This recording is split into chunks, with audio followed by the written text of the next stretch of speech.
I get these reconciliations to audit, and it's like, guys, why is this so hard? Why does it take forever to get it to me? Why is it not tie out when I get it? Like, what's the deal? What's going on here? And then when you move over into the corporate accounting side, it all clicks.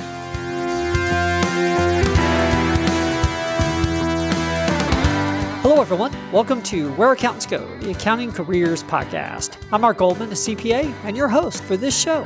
Well, today we have an accountant that, like some of our previous guests, realized there was an unmet need out there in the marketplace while doing their normal, everyday job, and then decided to do something about it. Mike Whitmire, the co-founder of FloQasts, an accounting close management solution, joined us for today's episode. Mike's career started like many do. He majored in accounting. He worked in a traditional role right out of college, and then he moved into industry. It was at that time, though, that Mike realized there was a lack of efficiency in how closing is handled, and not just where he worked, but elsewhere as well. It was at that point that he made the decision to leave his employment, to leave his job, and create a software solution to fix the problem. Add in a couple co-founders and a few rounds of fundraising as well. And now we have FloQasts, a close management software as a service company with many, many customers. This really is a great story. If you have a little entrepreneurial spirit yourself, or if you just enjoy a really good story, you're going to appreciate this interview. If you do learn something from this episode, please share it on those social media. We're very active on LinkedIn and on Facebook as well. If you see our post or if you haven't liked our page yet, please do so. But when you see those posts, if you wouldn't mind sharing it out, I'd really appreciate it. It helps others find us. So appreciate it. It really warms my heart when I see those shares on social media. And if you already have, thank you so much. Well, with that, let's go ahead and get started. Here's Mike Whitmire, the co-founder of FloQasts.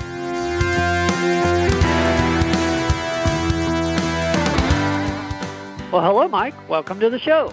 Hey, Susan, thank you so much for having me on today. No problem. Well, for the audience, we have an entrepreneurial guest for you today on the show. Mike Whitmire, the founder of FloQasts, that's FloQast, is joining us for the program. And Mike, really like all of us, also started his career as an accountant.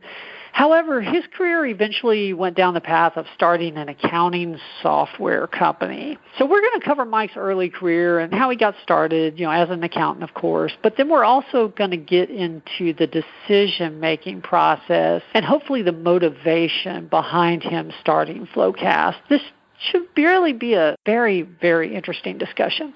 Well, Mike, it really is important for us to understand how you got started and how you got to where you are now. So let's start at the beginning. What led you to consider accounting as a possible career in the first place? Yes, a pretty classic answer, I would say. So my family comes from a background of accounting and law, and so my dad was a tax attorney and ended up writing a textbook about super nerdy stuff around partnership taxation. And then my mom is an accountant and runs a bookkeeping firm that provides business consulting services as well. You can kind of think of her as an outsourced CFO. And so I just kind of came up in this world and was used to this finance stuff. And then I ended up going to college and from LA originally and went to school on the East Coast. So I went to Syracuse. And oddly enough, when I went to Syracuse, I actually wanted to major in film. I thought that's what I was going to end up doing. And I quickly realized film was not something I wanted to major in. I transferred over to the business school and just started taking a couple different business classes and, looked at them. And the finance program at Syracuse isn't the best. And so I would have had a really difficult time getting a decent job coming out of that. I didn't respect many of the other majors like marketing and HR and all that kind of stuff. And then took accounting, actually enjoyed it and was pretty good at it. And there was something about the first time that balance sheet reconciled when you go through the journal entries that just clicked for me. And I realized it was this beautiful puzzle that was not as much about math and numbers as you would be led to believe. It's more about understanding of business concepts and what things are occurring and then how you translate that into numbers and how journal entries get booked. So I came away actually thinking wow, accounting is a lot more interesting than I think I gave it credit for or most of the world gives it credit for. So yeah, I just took it and decided to keep going with it and really happy that I majored in it because it's been, I would say that decision is one of the best decisions I've ever made, and it's been just so instrumental in helping get to where I am today with FloQasts and everything I learned along the way. So. Interesting. You're right. That is one of the more traditional influences for us accountants. It's about a third of the people we interview for the podcast that had some family member that influenced them, whether it was both or an uncle, or parents. But yeah, you're right. That is very, very common. Interesting. Yeah, it makes a ton of sense. I think if you don't come from this world, there's some pretty nasty stereotypes about it. And so you might just be anti-accounting out the gate. But if you grow up with people who do it, I think you have a very different perspective of the industry. Definitely. So how did you get your first professional position out of school or in school? How did you get your career started? Well, one of the great things about Syracuse is they have a great relationship with the Big Four firms. And so almost everyone leaves the accounting program there with a job in Big Four. And for the most part, it's going to be in the New York City or New Jersey area. For those who don't know, Syracuse is in upstate New York. And so they do heavy recruiting out of there. I had no interest in staying on the East Coast. I had a great time in college. I love the people I met. I met my wife. I met my co-founder, great people, but I just cannot deal with the snow. And so I wanted to move back to LA and sort of had to hack my way into this. So what I did was I went through the interview process with the Big Four firms under the guise that I was going to go to New York. And I went through the process, and EY ultimately made me an offer. And when they came to me, I was like, love the offer. Thank you so much. I am interested in moving to LA. Is that possible? Like, can I, how does that work? Would love to understand if I could interview there. And I was kind of terrified asking the question because I thought the recruiter would be really frustrated. I feel like he just wasted a lot of my time. But they were really accommodating. They introduced me to the EY LA HR and recruiting team, and they actually put me on a plane, flew me out to LA. I did the interview process, went through it, and just a couple hours after wrapping up the interview, I got a call from the partner making me the offer and getting me to move out to LA. So that was really exciting. And I actually had a pretty funny story on the way back from LA to Syracuse. I was going to land and literally go from the airport to my audit class to take our midterm. And I'm studying for the midterm in New Jersey because that's where the layover was at the New Jersey airport. And I just missed my flight because I'm so focused on studying that I just missed the flight to get out. And I'm freaking out. Like I don't do things like that. So I'm just in complete panic mode. I'm calling the audit professor. I'm emailing him, explaining what's going on. And I finally get him on the phone. And he goes, all right, well, did you get the job? And I'm like, yeah, I got the job. He goes, okay, you can take it tomorrow. That was it. So let me take the test a day late. And it makes sense because he's the one who is in charge of recruiting. So whether, placement rates for him are insanely important. So I think it was a question asked in jest, but I'm still not sure to this day because I did get the offer. That is pretty funny. I don't know if bait and switch interview method is a term or not, but that, what you were describing. Oh, by the way, do you mind if I go to LA? I don't know if I'd recommend it, but I do have a long history of hacking my way into things that I probably should get into. Like Syracuse itself is one great example. I applied to the nursing program because I was way more likely to get into the nursing program than the film program. And so that was how I hacked my way into Syracuse, actually. So, yeah, I kind of have a long history of doing things like this. You just got to be creative and make it work, and it can be really good for your career if you can figure it out. You figure out how to get things done, even if no, exactly. And I think that might be like a bit of the accounting mindset as well. You know the rules, but then by knowing the rules so well, you know how to bend those rules a little bit and get what you need. Okay. So how did your experience with EY go? What was valuable about that experience? And I guess how long were you in the Big Four, and how did that help you later on? Yeah, I was in the Big Four for about 3.5 years. And when I got to EY in Los Angeles, media and entertainment obviously rules the land. And so I ended up in that group and found myself on more so the mid-market production companies. And so I had Lionsgate Production was one of my clients, another one by the name of Mark Burnett Productions. They do Survivor and The Apprentice and all that good stuff. Another one was a smaller record label that has a lot of libraries of old jazz compilations and stuff like that.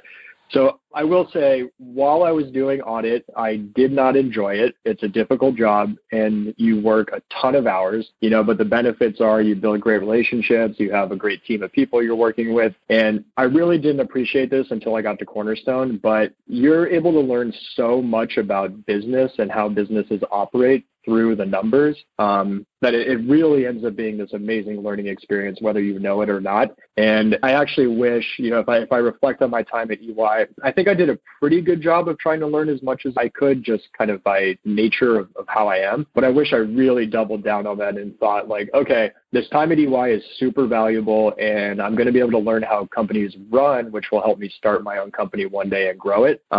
And that would have made me just that much more effective. But it ended up working out, and I think that is a very underrated part of Big Four at large. Like, the whole idea of it being a good learning experience is really kind of jaded, because people think that when someone says it's a good learning experience, that's just code for you're going to work a ton of hours and get ready for it, which, oftentimes is true. But the reality is, when you're on difficult engagements where you have to figure stuff out and there's a lot of things going on, that is a better learning opportunity rather than going to some buttoned up audit where it's just the same stuff every single year and you're going through the motions. So I was really fortunate that I was put on these mid-market entertainment companies. They were not the smoothest audits. I worked a ton of hours, and it was tough, but it ended up kind of like, I guess, weathering me and helping me learn a lot. And the moment I did decide to leave EY was when I was 3.5 years in. I was a senior. My teams were understaffed, so I was doing all kinds of work. I was working crazy hours. And the utilization report for the LA office came out, and I was the big winner I was number one in terms of billing percentage. And I'm looking at this, and I'm feeling stressed out, and no help is on the way, and I think I've learned enough. And so that was the moment I decided to start looking for a new role. Quite frankly, I just got burned out. And my goal was not to become partner or anything like that anyway. So it felt like the appropriate time for me. Sure. That makes sense. And did you move on to a client, or how did you get your next role? No, and I'll tell you a really bad story. So Mark Burnett Productions, I really like the company, and what I did there was I actually took all of their books and did a cash accounting to accrual accounting conversion. And film accounting is really, really complicated. There are just a ton of challenges that go into it, but I knew it really well at that point. So I made the decision to leave EY. I had already learned all about how this company operated, and I'm sitting there and I'm thinking to myself, I can do this job. Like, I can do all of the accrual accounting for this company. So I, as a 24-year-old kid, marched into the CFO's office and said, hey, I know you have to keep doing this. I would love to throw my hat in the ring for taking it over for you. I think I could do a great job. And, let me know if you'd be interested in that. And his response was, can't we not do that as part of the engagement letter? Yes, that is in the engagement letter, but I am planning on leaving EY anyway, so I was wondering if it would be appropriate. And it ended up being, no, we don't want it. I told my boss that I had done that, which blew up my independence, so she was not thrilled about that. But then I told her I'm leaving anyway, and we were really collaborative about my exit and all that good stuff. So yeah, there's like yet another example of me trying to hack my way into a really great position just by approaching the CFO. But again, I had already made the decision to leave EY, so blowing up independence was fine at that point from my perspective. And yeah, there you go. There's another one. You're definitely not risk-averse. Not risk-averse at all. Whatever. He's going to say no. Who cares? What's the worst thing? I moved on with my life. And I ended up getting a job at a pre-IPO software company by the name of Cornerstone OnDemand. And I was actually choosing between two roles. There was one at more of a local audit firm, and then this one at Cornerstone. And the pitch at the local audit firm was, they had me going with the partners, and they were like, hey, we think you're partner material. We want to fast track you there. You'll get here. You'll make this much money, blah, blah, blah. That was really appealing to me from a financial perspective, but not really what I was looking to do from just from a passion perspective. And so there was that role, and then there was a senior accountant role at Cornerstone, which paid much less, but I thought was going to be a really, really good learning opportunity, because I would get to see from the trenches what an IPO was like, what scaling an accounting department looked like, and all that good stuff. And I remember calling my dad, and I rarely call my dad for advice, so this was pretty unique. And so I just ran the two options by him, and he's like, Mike, you're explaining this to me, and it just doesn't even feel like a decision. The way you described all of that, you should clearly go to Cornerstone. It gets you more excited. And I was like, you know what? Yeah, that's right. So took that role, and one of the best decisions I've ever made. I would not have founded FloQast if I hadn't gone to Cornerstone. Being at a company that early and seeing it scale from, I was the 100th employee to, by the time I left, we had gone public, we had gone international, we had scaled accounting up to about 50 people. The company was at 800, 900 people. It really felt like I had accomplished a lot in my time there, and was the single best learning experience I've ever had. And so I'm just so thrilled with that and so grateful that Cornerstone brought me in and let me help with so many different things. I think that was another important part of it is I wasn't pigeonholed into one area. I was empowered to do a lot of different types of work, which really, really helped me in my career. So how did that lead to you starting FloQast? You've got me intrigued now. What about that experience? Well, so FloQast, we build close management software. It's software that helps with the close and reconciliation process. And when I was in the audit world, I never could understand why this was so difficult for clients. I get these reconciliations to audit, and it's like, guys, why is this so hard? Why does it take forever to get it to me? Why does it not tie out when I get it? Like, what's the deal? What's going on here? And then when you move over into the corporate accounting side, it all clicks, and you're like, oh, okay. Getting the auditor a reconciliation is a small component of this person's job. They have a whole lot of other things going on. And accounting is understaffed and they just need help. And so as I worked in the Cornerstone world, when I started and we had 5 people, it wasn't much of a problem. Collaborating was easy enough. We didn't have this massive balance sheet where we were sitting on thousands of reconciliations or anything like that. But that is where we started to get to as we scaled up. And so in my 3 years at Cornerstone, our accounting department went from 5 to 50, and our balance sheet went from 100 accounts to maybe 1,500 or 2,000 accounts. And that is very difficult to scale. And just one day I had the classic entrepreneur moment of, there's got to be a better way to do the close. And I just looked around. I couldn't find any software to help with it. And so decided to leave Cornerstone and start working on FloQast. And that would have been in December of 2012 is when I left Cornerstone to start working on all this. Okay. Now, I excuse my ignorance, but is it one piece of plug-in software that FloQast produces? Or I guess what is the product or service per se? Yeah, so it's software as a service, so totally cloud-based. And what we do is so it's collaboration around the close process, which when you have 50 people working together to try to achieve one goal by a certain date is very complicated without software to help track where everybody is. So collaboration and communication is a really big part of it. And then that tie-out and reconciliation process is just so painful, and we help automate that. And the way we automate it is by integrating with the ERP directly. So we pull data over from the ERP into FloQast. And then on the other side of the equation, we integrate with your reconciliations, or we automate reconciliation. That data is in FloQast. And so we're automating that tie-out and reconciliation process for you, which makes life significantly easier for the preparer, for the reviewer, for the auditor, for all involved. And it really allows you to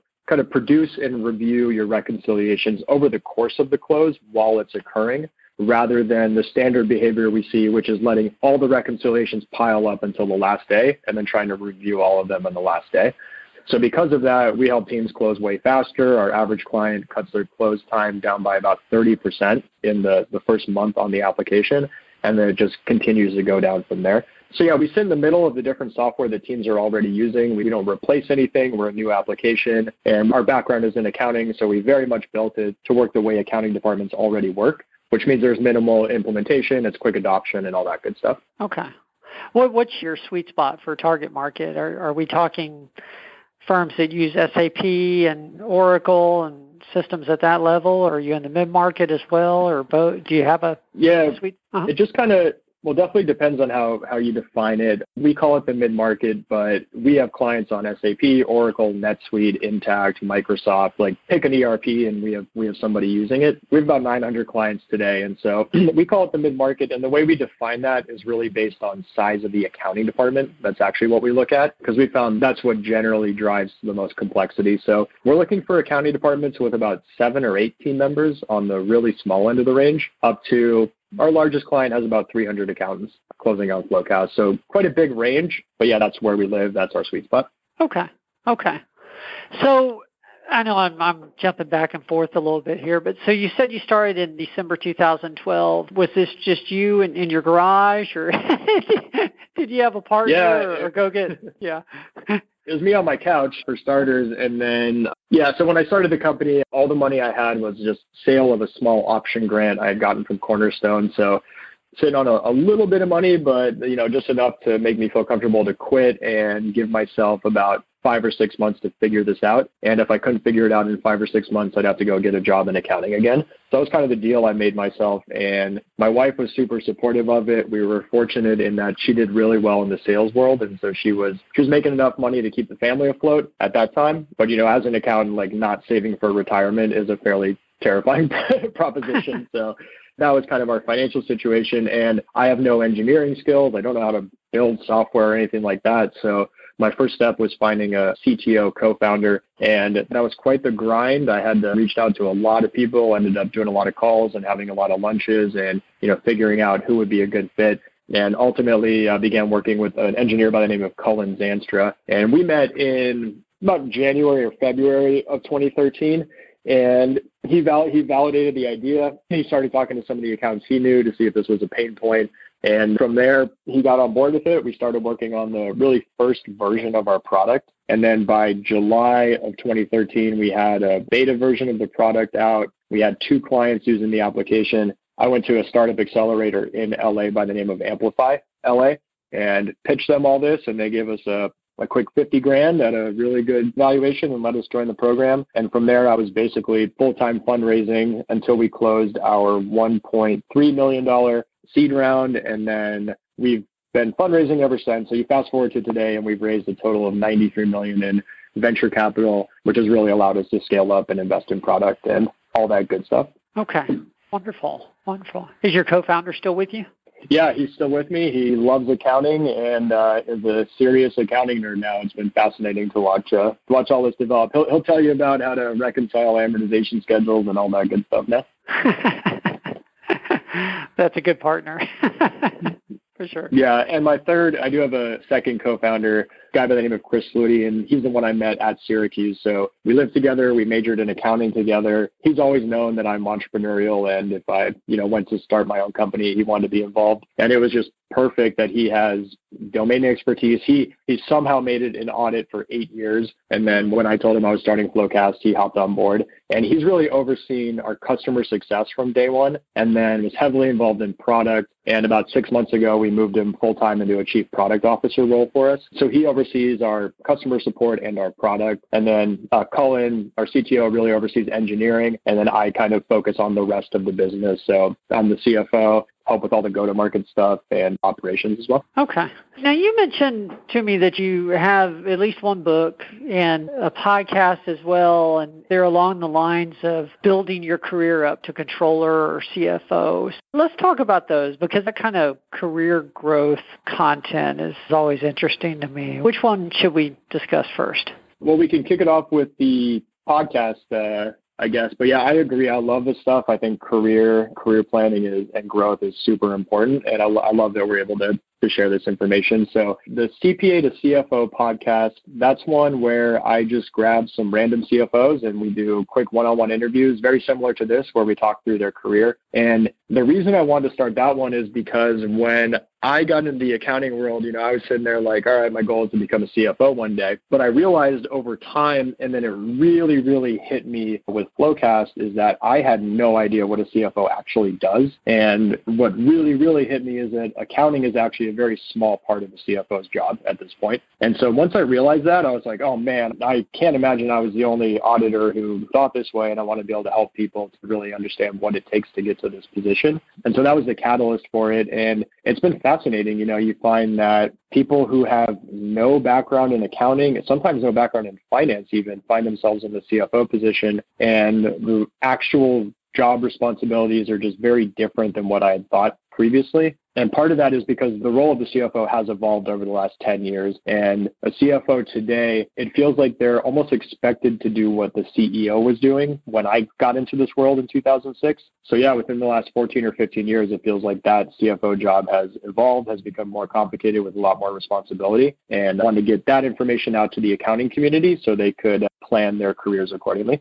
That would be good for our audience as well. What's the name of it again? Yeah, it's CPA the CFO.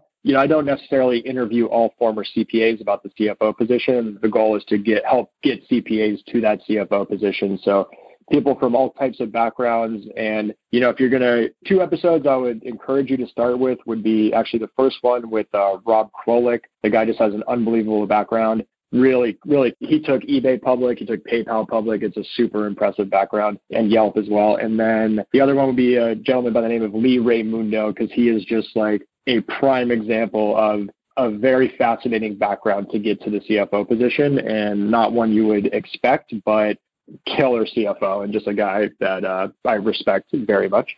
Okay. I'm just curious, are they pretty much all tech kind of pre-IPO CFOs, or do you interview people from across the U.S.? Some. I mean, yeah, it is a lot of tech, like work well in that area. But for example, I had a CFO from a company named iGraphics on. It's a content company down in Texas. So we have moved around, but no, it is a lot of tech. Okay. And that's fine too. I was just curious if it was even more niched. That's interesting. So then the book is on the topic of growing to controller. Is that right? Yeah. So the book is called The Controller's Code, The Secret Formula to a Successful Career in Finance. And kind of similar to the idea of a CFO, how to get to the controller position, but also how to remain relevant in that role going forward, and the skills that people are going to need to acquire today to be a really successful CFO in, call it 5 to 10 years out in the future still. And that job is also evolving really rapidly. And so we thought this type of information would be helpful for the community. Beautiful. Yeah, I need to check those out, because you're right. There's definitely a misconception, particularly earlier in our careers, that what it takes to become controller is just some, really good technical skills. And then a CFO is simply an ultra controller, and neither one of those are correct. But yeah, neither is true. And yeah, you can almost argue the controller operates more like a CFO did 10 years ago now. And that's a whole lot of responsibility. So the book felt really appropriately timed, and excited that we got that up. Definitely. So what do you enjoy most about your career at this point? Because FloQasts has been around over 7 years. So obviously it's grown quite a bit. You were telling us about that. What do you enjoy most? Depends on the job. I mean, I love learning, and just personally, I love learning and growing. And so having gone through all three of those jobs, Ernst & Young, Cornerstone, and FloQasts, have all offered different learning opportunities for me, and I've been able to position myself to be around people who have been great mentors for me and help me learn. So that is probably my favorite part of all of this, is just like figuring out a way to get better. And not to toot my own horn or anything like this, but I do think it's fair to say that today I am a much better CEO than I was when I started FloQast, and that's just been trial and error, and then having great mentors to lean on. And this is really weird. It's going to sound odd, but I get really proud when employees of ours or former employees of ours land really good jobs at other companies. For some reason, that makes me really happy, because there are people who came to us, and when you join a startup at 20 or 30 people, you're really taking a risk on a company. And so I appreciate the heck out of anyone who joined us really early. And then it's been amazing that our success as a company, as FloQast, we now have a brand in the LA area where my employees are sought after by other tech companies. And so they're able to land jobs at great companies. And something about that gives me a lot of pride, that we've been able to produce great people who are going to go out and make a big impact in the LA ecosystem at large. And that sucks to lose good people, but at the same time, there's something weird about it that makes me very proud. So that's oddly enough a cool thing. Sure. Yeah, you're doing a lot of right things if that's happening. You're right, it's a little painful, but yeah. But you're doing a lot of right things. Good deal. I'm curious, given what you know now, with your start in the Big Four, and in industry, and starting your own firm, and just dramatically growing that, looking back, if you could give your younger self one piece of critical advice, what do you think that might be? I would say be a little more open to other ideas. I was fairly bullheaded heading into this. In fact, to the point where one of my early investors just straight up told me that. And so that's been an important learning experience for me, knowing that, I'm not always right. I need to be open to other people's ideas, and not necessarily just like argumentative out the gate. So that is something and that's a tough one for me to even say out loud, but that is something I've learned over the years, and it's still difficult for me to balance. And as we've scaled as an organization, I just have to be more hands-off, and that's challenging for me, but it's something that, I've learned along the way. So I guess don't be quite as opinionated and bullheaded, and just trust that other people know what the heck they're talking about, and you hire them for a reason, and let them go do their thing. It's generous of you to be open with that. So thank you. Well, I end every podcast with the same 3 questions, and I want to get to those. One last thing, though. What's your vision for FloQasts? And what I mean by that is if things go like you would like them to go over the next, 2, 3, 5 years, what does that look like? So what all that looks like is in 3 years, we will be filing for our IPO and going public. And then in 5 or 6 years, we are the clear leader in the space and the de facto solution for close management software. And I am enabling accountants to leave at 5 p.m. every day and still get their close done on time. Wow. Savior of the industry. I just work so many hours in this world. Like for context, I just mentioned that I had the highest utilization rate at EY when I left. Went over to Cornerstone pre-IPO and I worked more hours than I did at EY. Those hours, it just accelerates your learning, which is cool on the one hand, but it also burns you out and is so stressful. So, how can we provide the best of both worlds? And I think it's by building great software that automates a lot of the tedious work that doesn't add learning to your career and allows you to focus on the stuff that's a little bit more thought-provoking and can help you as a, move up in your career. So it is very personal for me. I want to help people leave earlier yet still learn a lot at work. And I feel like we're marching towards that and getting there. And so I'm really excited about it. And it all felt like a pipe dream 5 years ago, but it's starting to feel very real at this point. It's exciting stuff.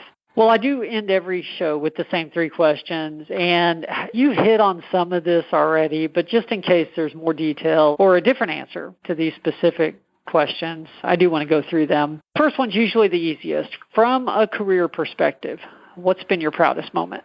It's happening today, actually. So, well, it kind of happened yesterday. It's happening today. So my former company, Cornerstone, one of the most painful things to me is that since I left, they have been using our competitor. And that just kills me because, quite literally, FloQasts was built for Cornerstone, built with Cornerstone in mind. And we lost that deal before we had a product, and they've been on it forever, and there's been internal politics, and it just kills me. It absolutely kills me. Yesterday, I got the call from the CEO that they're going to be moving over to FloQasts now. And so getting my old company to churn off my competitor and hop on FloQasts, and me getting the call specifically from the CEO to congratulate me on that is, yes, it's my new proudest and most gratifying moment at FloQasts. Well, first of all, congratulations. Yeah, I'm we've closed $93 million in funding. I couldn't care less. This means so much more to me. It's really personal. And a lot of people say, oh, we closed the round or we did this or whatever. It's no, getting my own company on FloQasts is just an unbelievable feeling. That's awesome. We've done over 175 episodes of this podcast now, and so there's not a lot of first, but this is the first where we've had someone's proudest moment be the same day, that we were recording. Yeah, I'm literally waiting for the contract to come through at any second. It might come through in the middle of this podcast, actually. Too cool. Well, second question, and there again, if you've already alluded to this, that's fine, but tell us about a lesson you learned the hard way, and the more you can tell us about the situation, the better, because that's really what we're after is the learning experience. Yeah, one of the things I've learned, and it really goes into the venture world as well, is to have conviction in your ideas and be willing to stand up to people and say no. So, earlier I had said I was a little bit bullheaded, and that was some feedback I got. It definitely depends on the audience I have and who I'm meeting with, how bullheaded I am.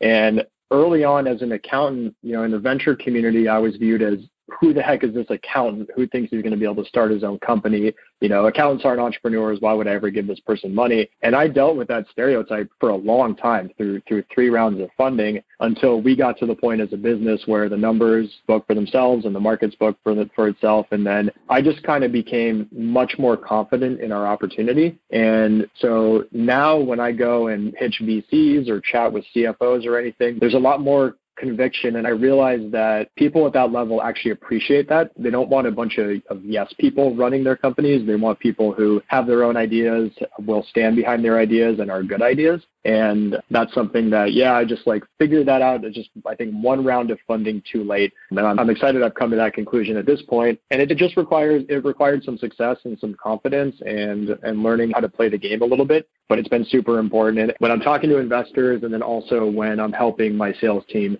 close deals, I chat with CFOs pretty often to to help put the final touches on contracts. And so it's been very helpful in those situations. And the other one is, I don't know if I learned it the hard way. It was just a learning experience that I want to just throw out there for everyone is when I started FloQasts, I was terrified of public speaking. Like I did not want to get up and talk in front of anybody. You fast forward 7 years, public speaking is one of my favorite things now. Like this whole work from home thing is killing me because I love being up in front of an audience and like feeling the energy and having that go on.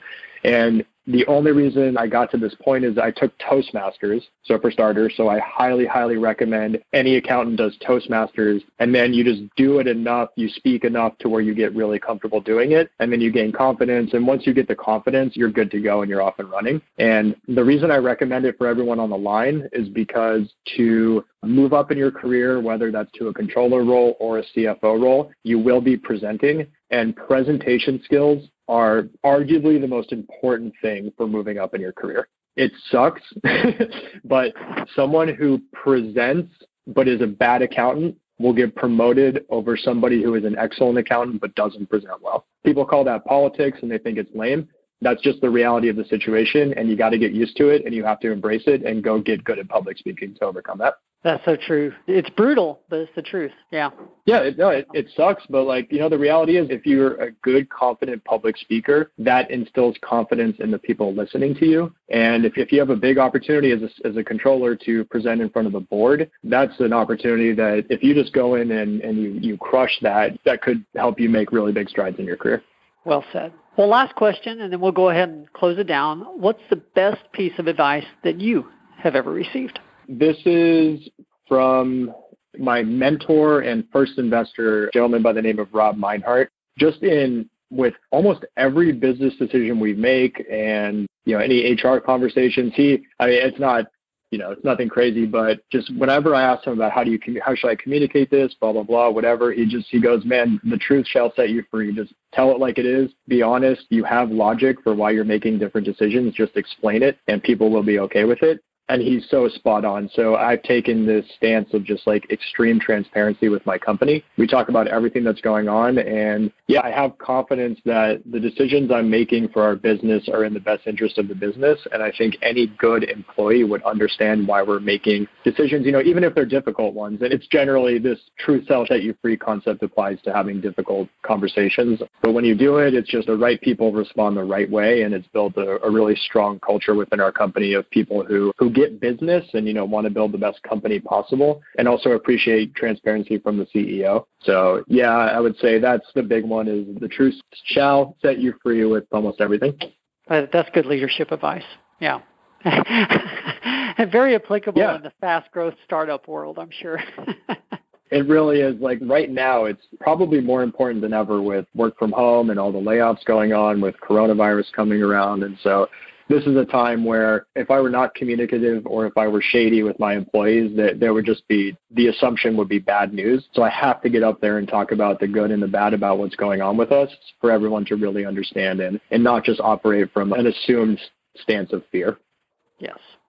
Well, thank you. This has been good. If people want to find out more about FloQast, I don't want to make any assumptions. So where's the best place to go online? So FloQast.com. And yeah, you nailed it up front. We have a really weird name. Naming companies is not my specialty. So the way you spell it is FloQast.com.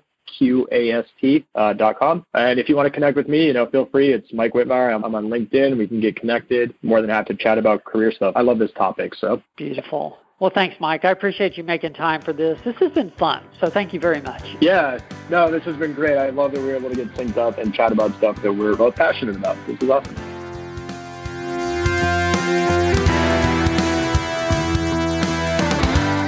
Well, that was our interview with Mike Whitmire of FloQast. I don't know about you, but I just love entrepreneurial stories, and particularly when they involve the use of our accounting backgrounds to do something just a little different. I mean, what a great story. It really goes to prove all the different things you can do when you start with a background in accounting. If you found value in this episode for yourself, please check us out on social media.